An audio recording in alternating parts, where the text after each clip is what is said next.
49 fertility centre మీకు అందిస్తుంది కేవలం 899 రూపాయలకి fertility assessment package. Date of nomination దాకా ఏ రోజు ఉంటుందో దాని తర్వాత డేట్ ఆఫ్ ఓటింగ్ అని ఒక రోజు ముందు దాకా కూడా తీసుకొచ్చారు. వీళ్ళని అపిలేట్ ట్రిబ్యునల్ క్లియర్ చేస్తే వీళ్ళు ఓటింగ్ చేయొచ్చు. సో ఆ ఒరిజినల్ 27 లక్షల్లో 129 మందినే క్లియర్ చేశారు అంతే. చాలా ట్రిబ్యునల్స్ పెట్టారు, ఆల్మోస్ట్ ఐ థింక్ 30-40 ట్రిబ్యునల్స్ ఉంది. జడ్జెస్, ఇది senior judges, retire of course, Calcutta high court సూపర్విజన్లో. అంతే, అక్కడ ఆగిపోయింది. 129 మంది ఓటేశారు అంతే, మిగతా 27 లక్షల మంది ఓటేయలేదు. ఈ మమతా బెనర్జీ 25 లక్షల గురించే మాట్లాడుతున్నారు. 100 సీట్లు అంటుంది ఆమె. జరిగింది ఏంటంటే ఒకటి, ఆఫ్ కోర్స్ ఎస్ఐఆర్ జరిగింది. ఈ డిలీషన్లో ఆమె లాజిక్ ఏంటంటే ముస్లిం పేర్లు తీసేశారు మీరు కావాలని చెప్పి. కానీ మీరు ఎస్ఐఆర్ అనలైజ్ చేసి చూస్తే 27 లక్షల మందిని తీసేసిన దాంట్లో 66% మంది హిందువులు, ఎస్పెషలీ మతువా కమ్యూనిటీ. ఈ మతువా కమ్యూనిటీ అని బంగ్లాదేశ్ నుంచి వచ్చిన వాళ్ళు, వీళ్ళు బంగ్లాదేశ్ నుంచి పారిపోయి వచ్చిన హిందువులు, ఎస్సీ కమ్యూనిటీ మోస్ట్లీ. వాళ్ళకి కాంగ్రెస్ గవర్నమెంట్ సిటిజన్షిప్ ఇవ్వలేదు ఎన్నో సంవత్సరాల నుంచి, 10, 30, 40 సంవత్సరాల నుంచి వాళ్ళకి సిటిజన్షిప్ ఇవ్వలేదు. సేమ్ యాజ్ పాకిస్తాన్ నుంచి పారిపోయి వచ్చిన హిందువులు కూడా సిటిజన్షిప్ ఇవ్వలేదు. దానికోసం మోదీ గవర్నమెంట్ వచ్చిన తర్వాత సిటిజన్షిప్ అమెండ్మెంట్ యాక్ట్ అని చెప్పి యాక్ట్ తీసుకొచ్చారు. దాంట్లో ఏమన్నారంటే బంగ్లాదేశ్, పాకిస్తాన్, ఆఫ్ఘనిస్తాన్ ఇక్కడి నుంచి పారిపోయి వచ్చిన హిందూ, పార్సీ, జైన్, సిక్, బుద్ధిస్ట్ ఇట్లాంటి మైనారిటీ కమ్యూనిటీ, అంటే అక్కడ మైనారిటీ వాళ్ళ దేశంలో, అక్కడ ముస్లిమ్స్ మెజారిటీ, వాళ్ళు ఇక్కడ వస్తే మేము వాళ్ళకి సిటిజన్షిప్ ఇస్తాం. వాళ్ళు ఎక్కడికి వెళ్తారు? మన దేశంకే రావాల్సి, వాళ్ళు సౌదీ అరేబియా వెళ్ళలేరు కదా, వాళ్ళు యూఎస్కి వెళ్ళలేరు కదా, వాళ్ళు ఇక్కడికి వస్తారు మన దగ్గరికి. సో అట్లా సిటిజన్షిప్ ఇవ్వాలండి. ఆ మత్యో కమ్యూనిటీకి ఏమైందంటే కొంచెం డిలే అయింది సిటిజన్షిప్ ఇవ్వడానికి. ఎందుకంటే ఫస్ట్ మోదీ గవర్నమెంట్ చట్టం తీసుకొచ్చారు, కానీ దాని రూల్స్ ఫ్రేమ్ చేయడం 5 సంవత్సరాలు తీసుకున్నారు వాళ్ళు. ఐ డోంట్ నో వై, అది ఎందుకు జరిగిందో తెలియట్లేదు. దాని తర్వాత వాళ్ళు మొదలు పెట్టారు, కానీ స్లో ప్రాసెస్. ఎందుకంటే ఇప్పుడు మీరు అప్లై చేశారనుకోండి, మీరు వచ్చారు అక్కడి నుంచి, యూఆర్ పార్ట్ ఆఫ్ మత్వా కమ్యూనిటీ, మీ దగ్గర డాక్యుమెంట్స్ ఏం లేవు, మీరు అక్కడి నుంచి పారిపోయి వచ్చారు, మీరు వేసుకున్న బట్టలు వేసుకుని మీరు పారిపోయి వచ్చారు, మిమ్మల్ని చంపడానికి వచ్చారు వాళ్ళు ముస్లిమ్స్, అక్కడ మీరు పారిపోయి వచ్చారు మీ పేరెంట్స్తో, ఏం లేదు, ఒక మ్యాక్స్ ఒక సూట్ కేసు ఏమో ఉంటుంది మీద, దాంట్లో డాక్యుమెంట్స్ లేవు, నా ఉన్న డాక్యుమెంట్స్ అంతా అక్కడ ఉన్న స్కూల్లో ఉంది అంటారు. ప్రాసెస్ ఆఫ్ చెకింగ్ చాలా టైం తీసుకుంటారు వాళ్ళు. They are not even sure you are the person whom you claim to be. Okay, మీరు ఒక పేరు పెట్టుకొని వస్తారు, సంగీత బాసు అని పెడతారు. ఈ సంగీత బాసు ఆమెనేనా? ఆమె పేరుతో సహా ఏ డాక్యుమెంట్ లేదు ఆమె దగ్గర. బర్త్ సర్టిఫికేట్ మర్చిపోండి, స్కూల్ సర్టిఫికేట్ లేదు, ఏం లేదు, లేకపోతే ఇక్కడ వచ్చారు వాళ్ళు.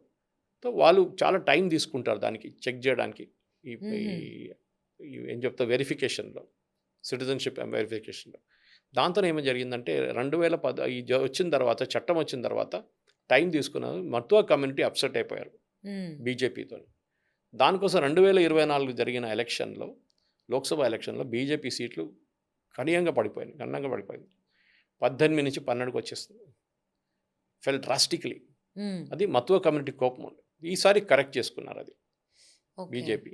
ఏం చేస్తే అమిత్ షా గారు పర్సనలీ ఎక్స్ప్లెయిన్ చేశారు. వాళ్ళ దాంట్లో ఒక మినిస్టర్ కూడా యూనియన్ క్యాబినెట్లో ఉన్నారు, మత్వా కమ్యూనిటీ నుంచి, మోదీ క్యాబినెట్లో ఉన్నారు. కొంతమంది మమతా బెనర్జీ వైపు వెళ్ళిపోయారు, అక్కడ లీడర్లు అందరూ. కమ్యూనిటీ స్ప్లిట్ అయిపోయింది, ఎందుకంటే వాళ్ళు 1 కోటి మంది ఉన్నారు బెంగాల్లో, 1 crore.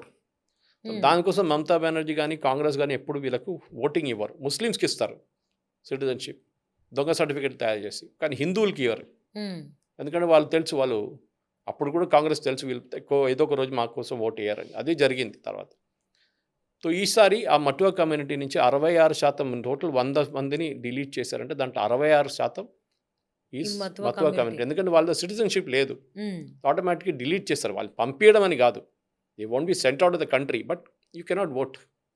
మీకు ఏ రోజు సిటిజన్షిప్ సర్టిఫికేట్ ఇస్తారు యూనియన్ గవర్నమెంట్, ఆ రోజు నుంచి మీరు క్వాలిఫై అవుతారు. So next time possibly vote చేయొచ్చు. మిగతా 44% ఈజ్ ద ముస్లిం కమ్యూనిటీ, అది బంగ్లాదేశ్ నుంచి వచ్చిన చాలామంది. సో ఇది మమతా బెనర్జీ ఆరోపణ ఎప్పుడు ఇదే ఉంటుంది. ఈవెన్ కాంగ్రెస్ కూడా చెప్తారు ముస్లిమ్స్ తీసారు, ముస్లిం తీయలేదు, వాళ్ళు 66% ఈజ్ హిందూస్. ఓకే, సో 36% అక్కడి నుంచి ముస్లిమ్స్ ఉన్నారు దీంట్లో 1 కోటి మందిని ఎట్లా సారీ మీరు 100 సీట్లు ఎట్లా అంటారు? ఇది ఒక పెద్ద క్వశ్చన్. ఇన్ఫ్యాక్ట్ మీరు అనలైజ్ చేస్తే ఇవాళ పొద్దున టైమ్స్ ఆఫ్ ఇండియాలో కూడా వచ్చింది ఆర్టికల్, పెద్దగా ఆర్టికల్. 88 సీట్లలో ఓడిపోయిన 88 సీట్లలో బీజేపీ గెలవని సీట్లు, బీజేపీ గెలిచారు కొన్ని, ఓడిపోయింది మోస్ట్లీ టీఎంసీ వాళ్ళు. అంటే 88లో ఆల్మోస్ట్ ఐ థింక్ 80 సీట్లు. ఈ 80 సీట్లలో మూడవ వచ్చిన పార్టీ, సో గెలిచింది బీజేపీ అనుకోండి, గెలిచారు 15,000 ఓట్లతో. ఓడిపోయింది టీఎంసీ. మూడవది ఏది థర్డ్ పొజిషన్ వచ్చిన వాళ్ళు, వాళ్ళకు వచ్చింది 30,000 ఓట్లు. ఫస్ట్ ఆయనకి 60,000 ఓట్లు వచ్చింది, 40,000 ఓట్లేమో సెకండ్ పార్టీకి వచ్చింది, 30,000 ఓట్లేమో థర్డ్ పార్టీకి వచ్చింది. సో ఈ మార్జిన్ చూడండి, 10,000 అనేది 10,000 థర్డ్ వచ్చిన పార్టీ కన్నా తక్కువ మార్జిన్. సో ఈ థర్డ్ పార్టీ ఓట్లు తీసుకెళ్ళిపోయారు చాలా మటుకు, దట్ ఈస్ సిపిఎం. ఓకే. అట్లా 80 సీట్లు ఉన్నాయి. ఆ 80 సీట్లలో ఓడిపోయింది అంతా టీఎంసీ వాళ్ళు మోస్ట్లీ. అక్కడిక్కడ ఒకరు అధీర్ రంజన్ చౌదరి కాంగ్రెస్, ఆయన బీజేపీతో ఓడిపోయారు. కానీ అక్కడ థర్డ్ సిపిఎం వచ్చారు, వాళ్ళు 20,000 ఓట్లు తీసుకెళ్ళిపోయారు. అధీర్ రంజన్ చౌదరి 6,000 ఓట్లతో ఓడిపోయారు అంతే. So that made a major difference. So Mamata బెనర్జీని అది చెప్పడానికి ఆమె ముందు ఆర్గ్యూ చేయడానికి కాదు, అది మాకు వినదు, లాజిక్ లేదు. ఎందుకు మన దగ్గర చదువుకున్న వాళ్ళు కూడా అది అంటారు, మాట అంటారు. చాలామంది నేను కూడా చూసాను, మన దగ్గర మీడియా వాళ్ళు కూడా, వాళ్ళకి తెలియదు ఇదంతా, రీసెర్చ్ చేయరు వాళ్ళు.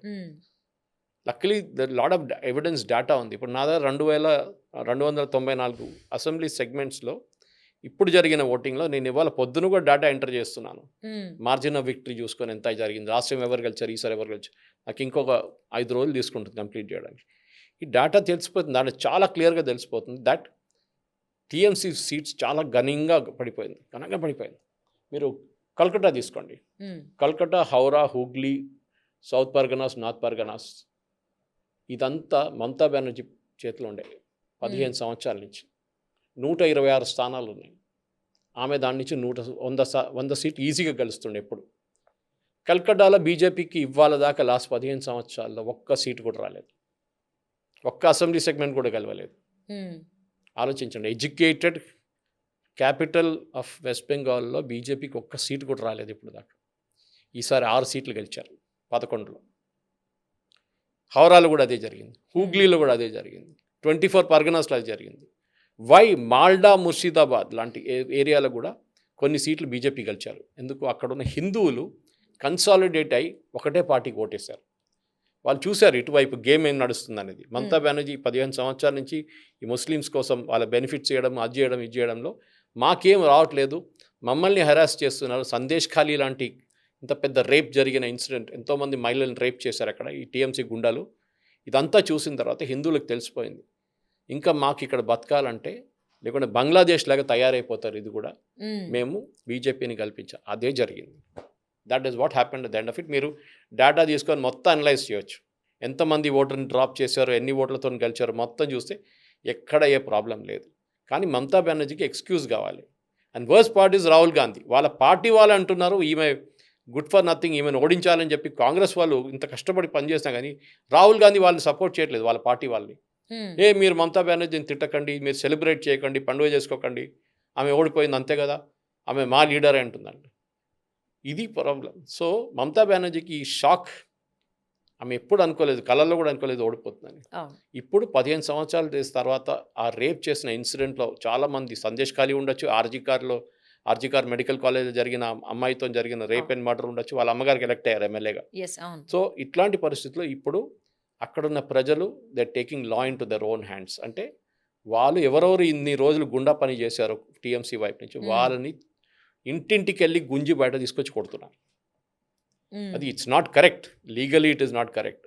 ఓకే, అదొక మాబ్ మెంటాలిటీ, మాబ్ జస్టిస్ అంటారు మామ. కానీ ఏం చేస్తారు, ఇంతకు ముందు వాళ్ళు అదే కదా 15 సంవత్సరాల నుంచి వీళ్ళ మీద చేసిన అత్యాచారాలకి వాళ్ళకి ఏదైనా ఆన్సర్ ఉండాలని ఇది చేశారు.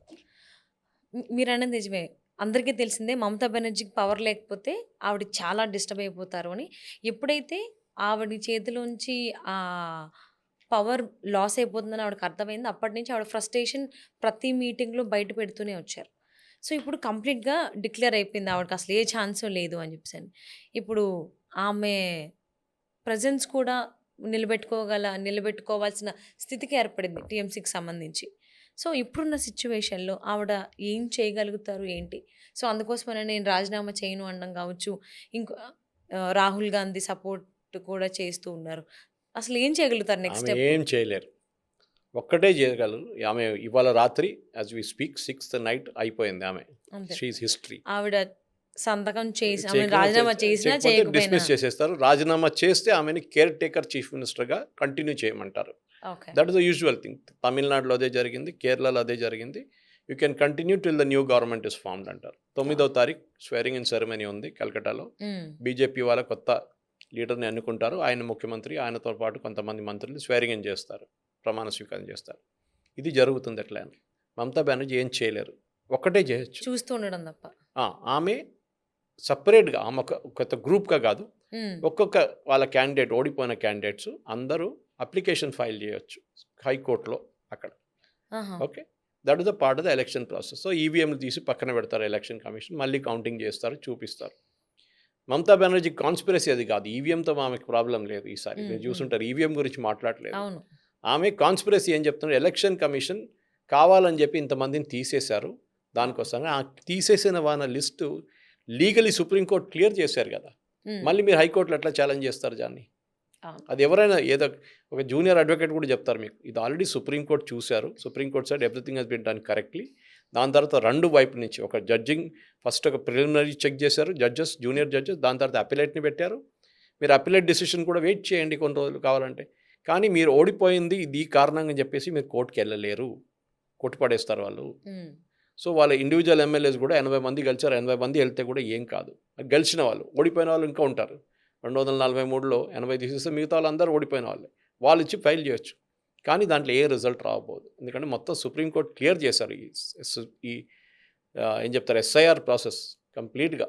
స్పెషల్ ఇంటెన్సివ్ రివిజన్ని సుప్రీంకోర్టు పదే పదే క్లియర్ చేశారు. వాళ్ళు ఎన్నోసార్లు వీళ్ళు కోర్టుకి వెళ్ళారు, మమతా బెనర్జీ కూడా వెళ్ళి ఆర్గ్యూ చేసింది. ఓకే, పెద్ద డ్రామా చేసింది దాంట్లో కూడా, డ్రామా క్వీన్ ఆమె. ఓకే, సబ్స్టెన్స్ లేదు, డ్రామా ఎక్కువ అనమాట. సో మీకు తెలిసిపోయింది, మీ లీగల్ డోర్స్ అన్నీ క్లోజ్ అయిపోయింది. ఇప్పుడు మీరు ఆపోజిషన్లో కూర్చోండి, ఆపోజిషన్లో కూడా కూర్చోలేదు పాపం, అది కూడా ఓడిపోయింది ఉన్న సీటు కూడా. Okay, so she nobody no. ఆమె చెప్పింది కూడా నిన్న, దాని తర్వాత నా ఫ్రీ బర్డ్ అయిపోయాను నేను ఇప్పుడు, నేను దేశమంతా తిరుగుతాను ఇప్పుడు అని. ఎందుకంటే కలకటాలో ఉండలేరు కదా వాళ్ళు, ఉండనియరు బీజేపీ వాళ్ళు. వాళ్ళు ఇప్పుడు కేసుల మీద కేసులు పెడతారు వాళ్ళు. దాంతో చూడండి ఇప్పుడు తమాషా ఇప్పుడు మొదలైంది అంతే. ఇప్పటిదాకా మనం విజిలాంటీ జస్టిస్, మాబ్ జస్టిస్ గురించి మాట్లాడాం. ఇప్పుడు ఆ జరిగిన సందేశ్ ఖాళీ కానీ మిగతా ప్లేస్లో జరిగిన 500 నుంచి 1000 మంది మహిళల్ని, అమ్మాయిల్ని రేప్ చేసిన వాళ్ళ మీద వ్యతిరేకంగా కేసులు మొదలవుతుంది. ఇప్పుడు ఎన్ఐఏ వచ్చేస్తుంది, అప్పుడు చూడండి తమాషా ఏం జరుగుతుందని. వీళ్ళందరూ పారిపోతారు బంగ్లాదేశ్కి.